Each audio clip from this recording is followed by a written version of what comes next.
ایک شخص درخت کے نیچے سویا ہوا تھا۔ اچانک اس نے دیکھا کہ بچھو اس کی طرف آ رہا ہے تو وہ تھوڑا پیچھے ہٹ گیا۔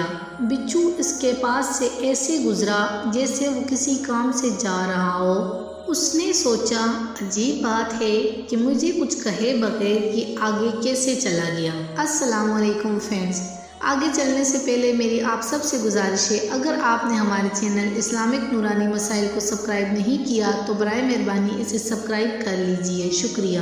اس نے بچھو کا پیچھا کرنا شروع کر دیا۔ آگے گیا تو دریا آ گیا۔ بچھو کنارے کے آگے ایسے کھڑا تھا جیسے کسی کشتی کا انتظار کر رہا ہو۔ تھوڑی دیر بعد ایک پانی میں تیرتا ہوا پتا آیا اور اس کے پاس آ کر رک گیا۔ بچھو اس پر سوار ہوا اور پتا آگے چل پڑا۔ اس شخص نے چھلانگ لگا دی اور اس بچھو کے پیچھے پیچھے تیرنے لگا۔ بچھو دریا کے دوسرے کنارے پر پہنچ گیا۔ جب بچھو دریا کے دوسرے کنارے پر پہنچا تو پتا رکا، بچھو اتر گیا۔ وہ شخص بھی کنارے پر آ گیا۔ بچھو چلتا ہوا دور ایک آدمی کے پاس پہنچا جو سویا ہوا تھا۔ اس کے قریب جا کر رک گیا۔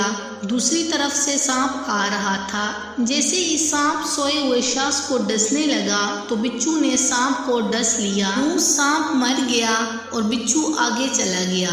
وہ شخص جو بچھو کے پیچھے یہاں تک پہنچا تھا، اس نے سوئے ہوئے آدمی کے پاؤں پکڑ لیے۔ وہ جاگ گیا تو اسے کہنے لگا آپ تو بڑے بزرگ ہیں۔ اس نے پوچھا کیوں، کیا ہوا؟ پھر اس نے اسے سارا واقعہ سنایا۔ واقعہ سننے کے بعد اس نے کہا بھائی میں تو یہودی ہوں۔ اس شخص نے یہودی کو چھوڑا اور سر سجدے میں رکھ دیا اور کہنے لگا اے میرے مالک، تو ایک بندے کو بچانے کے لیے اتنا بڑا کارخانہ چلاتا ہے، میں دن رات خواہ مخواہ پریشان ہوتا ہوں، تو میرے بارے میں اس سے بہتر کر رہا ہوگا۔ اگر ہماری آنکھیں کھول دی جائیں اللہ ہمارے ساتھ کیا معاملات کر رہا ہے اور کہاں کہاں سے ہماری مدد کر رہا ہے تو ہم کبھی سر سجدے سے نہ اٹھائیں۔ اے بندے، تو کیوں پریشان ہے؟ تیری تقدیر میں جو لکھ دیا گیا ہے اس پر راضی رہ، تیرا رب بہتر فیصلہ کرنے والا ہے۔ بتا دو میری مصیبتوں کو کہ میرا اللہ کتنا بڑا ہے۔ جو مصیبت پہنچی ہے مجھ پر